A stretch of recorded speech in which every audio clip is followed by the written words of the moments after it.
Hey, all, welcome back to another episode of the Awesome Life Podcast. I'm Karen Stelch, your host, and started this podcast because there were so many people looking for what to do next as they transition from one stage of their life to another. Some people may have had an illness, or they may have become a caregiver for parents, or maybe even their grandchildren. Maybe they're empty nesters. Their kids are all grown and gone, or maybe there was a job reduction, or maybe they're just unhappy in their job or in their bodies. They just don't know where to go. And that's what this Awesome Life podcast is all about. My guests and I want to inspire and share resources for you so that you can enjoy the next stage of your life, whatever that may be.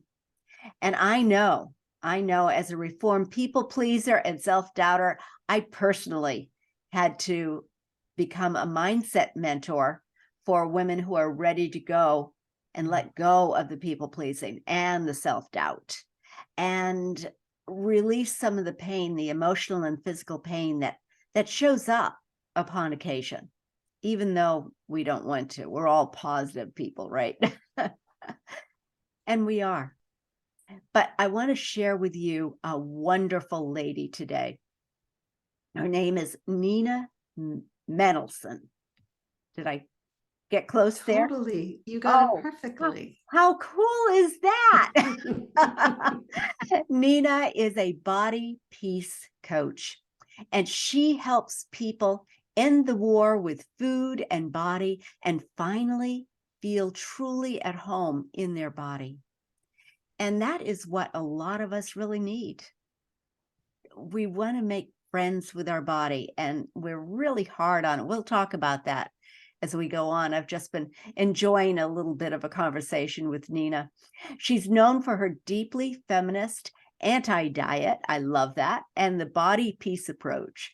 She brings her 30 years of experience as a therapist, a national board certified health and wellness coach, a body trust guide, and a psychology of eating teacher to help women create a respectful and trusting relationship with their food and their body. So, Nina, thank you so much for joining me on the Awesome Life podcast. Karen, it is absolutely my pleasure to be here. Really fun. And as we were talking, we found out she actually lives very close to where I grew up in Massachusetts. So that's a lot of fun too. And Karen doesn't live far from where I grew up in Montreal.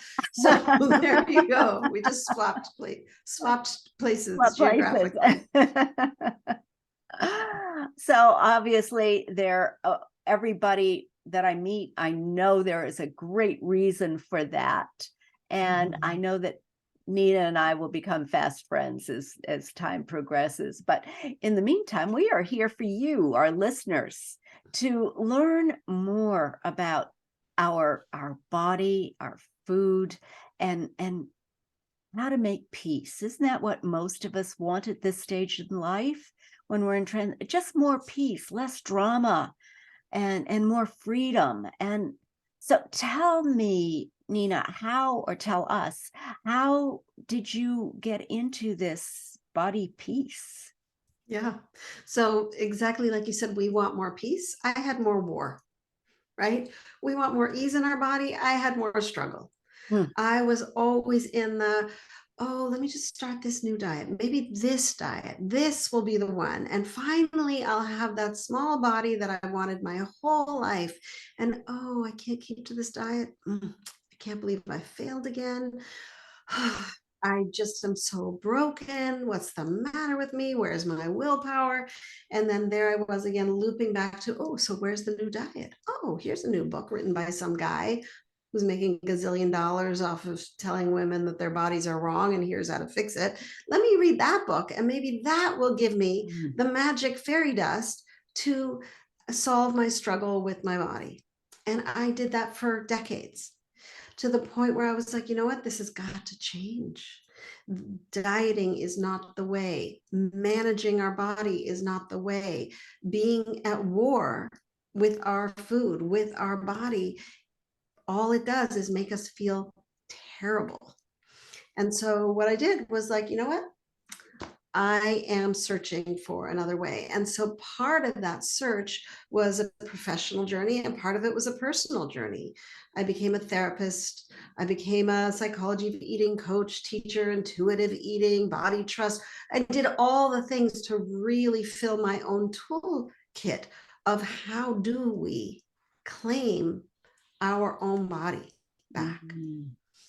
And in that process, this became my passion, and my mission in life is to help other women truly feel at home in their own skin, truly feel like I feel good. I get up in the morning and I get dressed without my closet yelling at me that I'm too big or this is too tight. You know, I look at myself in the mirror and feel like, yeah, oh, there I am, without like, I can't believe my butt or my thighs or my, you know, my arms that wave, keep waving after I'm done waving, right? Like, where we can just be in the of living in our own body.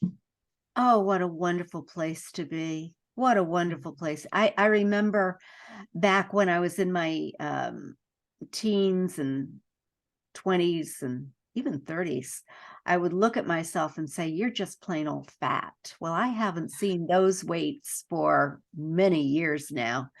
And Yeah. to be able to say, you know what? You look pretty good. And everything is so much better now. It's an inside job, isn't it? 100%. It is an inside job because our culture will always tell us we don't measure up.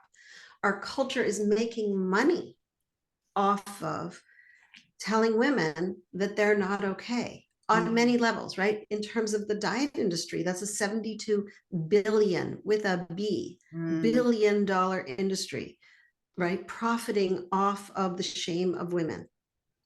So much money is being made on us not feeling good about our body. That's just diet. Then let's move to anti-aging. It's an even bigger industry, right? That industry of telling us as we age, which is, by the way, a very natural process. In fact, if you're not aging, you're dead. Right. Exactly. So Exactly. we want to, right? As my mom, who's 91, says, she says, if you're aging, you're lucky, right? That's the truth. And yet we have a culture that says, no, no, no, no. Let's do something about anything that shows the fact that time is passing on your body. Yeah. And so much so that literally, like, think of the words anti-aging. Well, what is that exactly? Let's talk about pro-aging.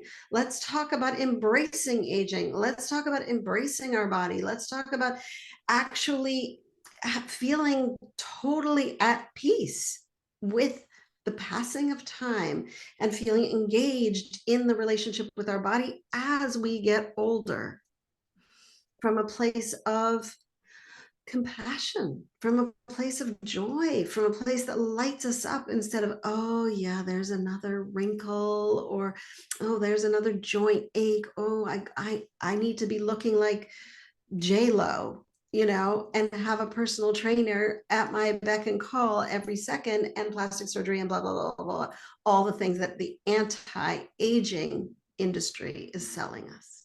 And that they are. It's a sales, isn't it? It really is. Oh. My dearest friend is 96, and she is like, I wouldn't take any plastic surgery on my face. I love my wrinkles because they show that I've lived. Yes. It's a mindset. It's the way you look at things. And when you change the way you look at things, your truth changes. Change your perception, change your truth. That's the way it works. Yeah. So, Karen, one of the things that I do is I write poems about women and their relationship with their body, and this conversation that we're just having about the industries that are constantly at us to make us feel bad. I actually have a poem called Profiting on the Shame of Women. oh, and I'm wondering if I could I would share love that. Our listeners All right. would love it. That's awesome, Nina. Okay. And this, let me just give you context to this. I was at a conference with a lot of women. And after I left, I was like irate. And I wrote this poem. So, Profiting on the Shame of Women. It was a group of women, so supportive, so uplifting, cheering each other on in our lives and our work. And then she stood to introduce her amazing self. And the shame attack started. It started subtly with a friendly announcement of a new supplement she was selling. And then it got more specific. Weight loss. Her product was weight loss. On the surface, it might not seem that her aesthetically packaged pills held such pain, but they did. Because every time she stood up in her slim body, steeped in thin privilege, and said weight loss, she was saying to more than half the room, you are not okay as you are. You are flawed. There is an answer to all your woes. Life will be better when you get thinner. In her cheerful demeanor, she was saying, you need fixing. You, as the body you are and the body you are in, is unacceptable. And I have the ultimate answer. Be thin. I have the magic pill. I watched her shame beautiful, brilliant women who don't need any fixing. I watched women wilt and look at their bellies in disgust and shame. Here's what I wished I had said to her. You are making money on the back of women's shame. Your diet pills and quick fixes feed the sickness that we aren't good enough as we are. Please open your eyes to your own thin privilege, your collusion in diminishing women's power. Please stop selling the concept that we don't have the answer inside. I wish I had told her that she was enough as she is, and to please stop telling other women that they are less than. Oh, that is beautiful and profound, and so true. What I realized was that women who are not able to stand in their power for whatever reason, they're hurting themselves, and we're following the paths that are not beneficial. Because the fact is that all those weight loss things are chemically processed. They might say, oh, all organic, but if they start getting processed, they're no longer organic. I'm sorry. In my personal, non-professional, anything, I just feel that a lot of these supplements are not all that beneficial in the long run, because they might help instantaneously, but not in the long run. They can be very detrimental. What are your thoughts? What they're doing, even beyond what the product is or whatever the cell, even if it's just like, oh, eat clean, what it's doing is putting women into restriction, right? And as soon as we're in restriction, we are altering our relationship with our body, right? Because as soon as restriction happens, there's a sense of, oh gosh, our inner rebel shows up. Our sense of, where's the agency that I have? What about what I want? And it also interrupts and I know this is right in your wheelhouse, Karen, it interrupts our ability to experience pleasure, right? And we need pleasure. We need pleasure to feel good, to do life, to feel like we're having an awesome life. Yeah. Right. So if whatever the supplement is, even if it's like got the perfectly green organic label, but if it moves us into a place of deprivation, not because working. Ultimately we will push back, right? The statistics currently are 95% of people who go on diets will gain their weight back, if not more, in 2 to 5 years. Diets and restriction don't work, even if it's in the guise of, oh, this is a lifestyle change. What we want is to come back into that place of trusting self, of being able to know, am I hungry? Am I full? What does my body need? How do I honor my way? Not some prescriptive book or plan or newest, latest, greatest diet. Exactly. And what it comes down to is the A in awesome, which is awareness and allowing. Be aware of what your body is telling you. Be aware how you feel after everything that you put into it. And take time to really feel what this product, food or pill or whatever we put into it. I spent years. It was so cool because our bodies can heal themselves. Our bodies are amazing, amazing components, computers that can actually heal themselves. And I was feeling very down. I'll share this with you one time. And I'd been in the coaching world for 15 years at that point. And I had just kind of bottomed out, just leveled. I didn't bottom out. I was at a level. I wasn't happy. I wasn't sad. I was just boom. So I went through my whole big toolbox of coaching tools and spiritual tools and thinking tools and mindset tools, and nothing was happening. So after about 3 days, my husband came out and he was almost in tears, and he said, I wish there was something I could do for you. And I said, I wish you could too, but it isn't that I'm unhappy. I'm just not happy. It was like I had a lobotomy. There was no feeling whatsoever.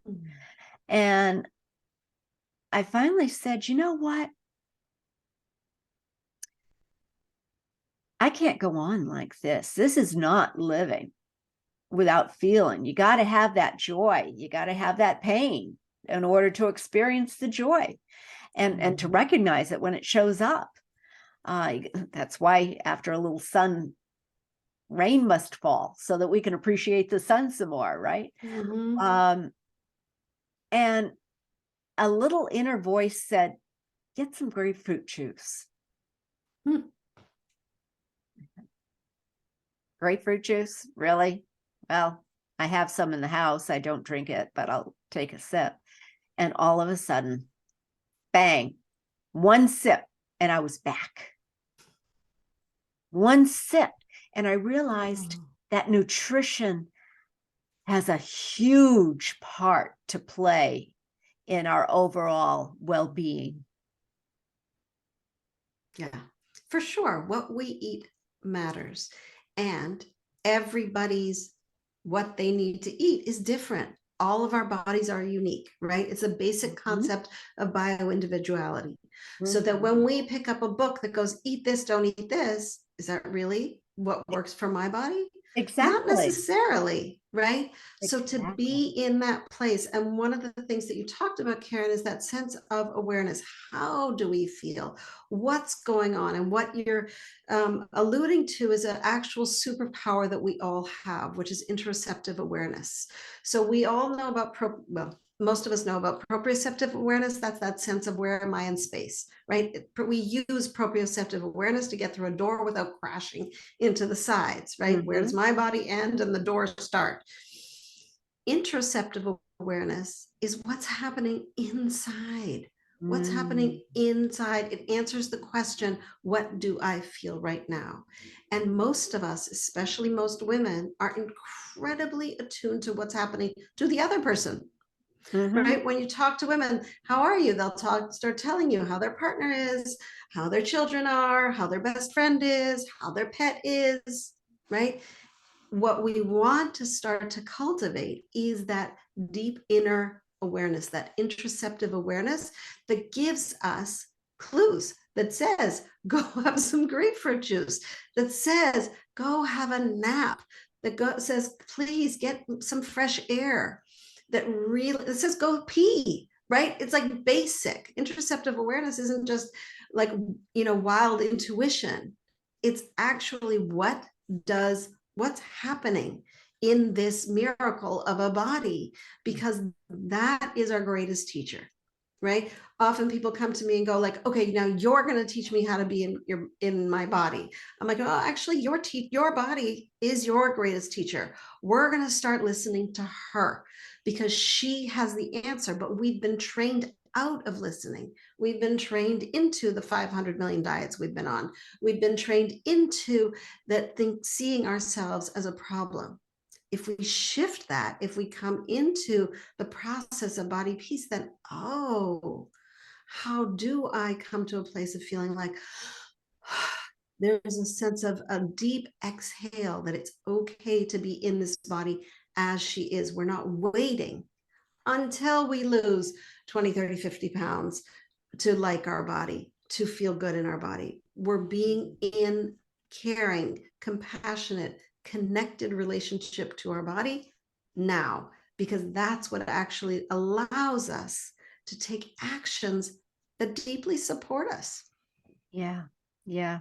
And that, as you were saying, being on a diet, it's a 4-letter word. Come on. It is a bad 4-letter word, because anything that, as you were saying earlier, is taken away from you, there is a resistance, and whatever you resist persists, and it just gets getting worse and worse and worse.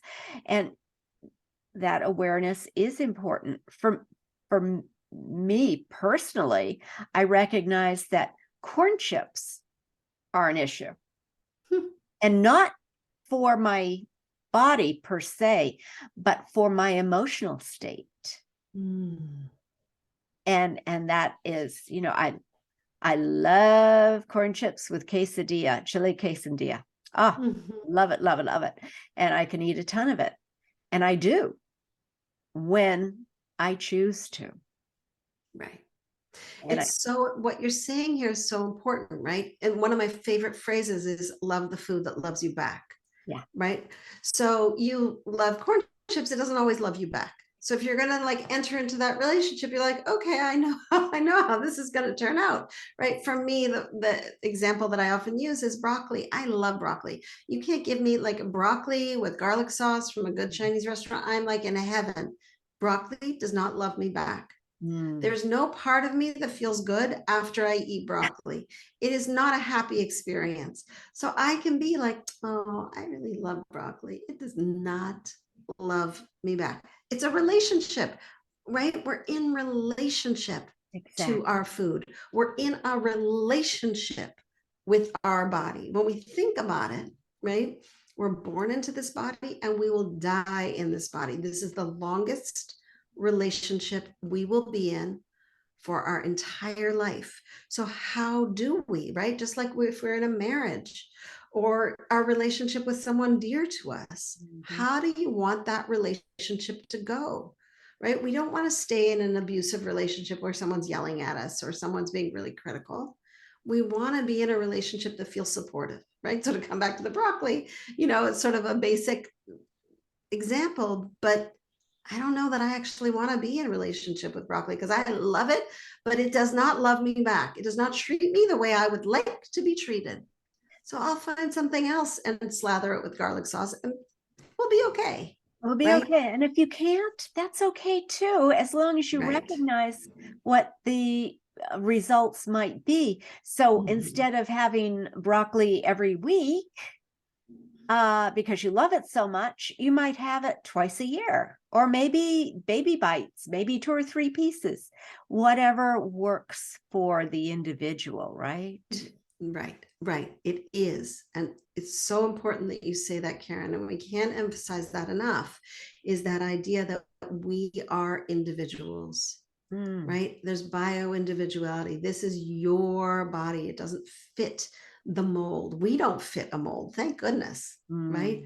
There's such unique qualities about each and every person. And if we're trying to fit some mold, oh, if I'm just thinner, then I will be able to fit into that culture, that of that company that I want to get into. If I just look a certain way, it's like, no, let's be ourselves fully. Allow ourselves to be in appreciation of who we are fully. Take Mhm. up that space. And then that feels powerful. That lets us move through the different transitions in our life, right? That's a place of landing within ourselves that feels solid. Absolutely. I love that. It is when you are solid in yourself, it doesn't matter what other people think. As long as you are happy with Yes. who you are and you have that inner strength at that point, and people show up in your lives that are just the right people to help you grow and shine and be who you're truly meant to be, like Nina. So do you have any uh specific process or the work that you do with body peace? Because Absolutely. do you? Okay. Absolutely. So body peace, so there's different ways to engage in body peace. And one of the foundational programs that I have is Body Peace Seekers. And in that, there's 4 pillars of this work that we want to really explore. And one is what we've explored today already. We're in a relationship with our body, Mhm. right? So if you take nothing else from this conversation, please take, we're in a relationship. I'm in a relationship with my body. How do I want this relationship to go, right? So then the next piece is, if I'm in a relationship with my body, how do I do that? Well, one is we need embodiment. We actually have to be in our body. We have to feel our body, right? We need to start to grow that interoceptive awareness. We need to start to listen to our body cues. We also want to be able to have a conversation with our body. We want to be able to listen to the language of our body.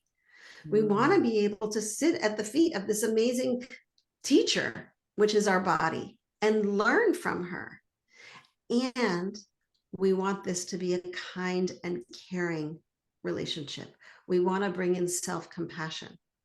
So really, this process is how to be in a very deep relationship with our body. And what a powerful tool is a Body Peace Masterclass, which is free in the Body Peace app that I have, which really goes into what are the kinds of relationships that most women have with our body, and how do we shift? How do we actually make it out of the body management, out of the self-hate, out of these relationships that feel terrible, Mhm. and into a place of body peace?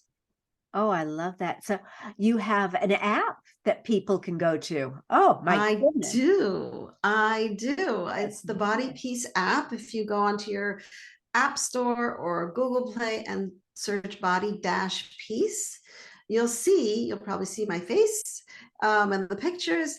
And there's a lot of free tools and resources in there. There's more of my poems, there's meditations, and there is the Body Peace Masterclass, which will really walk you through the process of how do you get out of this place of body hate, of body shame, of being on the endless diet cycle. Wow. That is fantastic. So that is on an app. And if you are people like me in our 70s and 80s, Yes. who may not be Hmm. quite in tune with apps, but they still want to Yes. feel really good, how can they reach? Yes. Absolutely. If you go to my website, ninamanolson.com, there's a very powerful practicing body peace journal. And in that there's 5 of my poems, so you can dive into that. But even more important than that, there's 20 questions.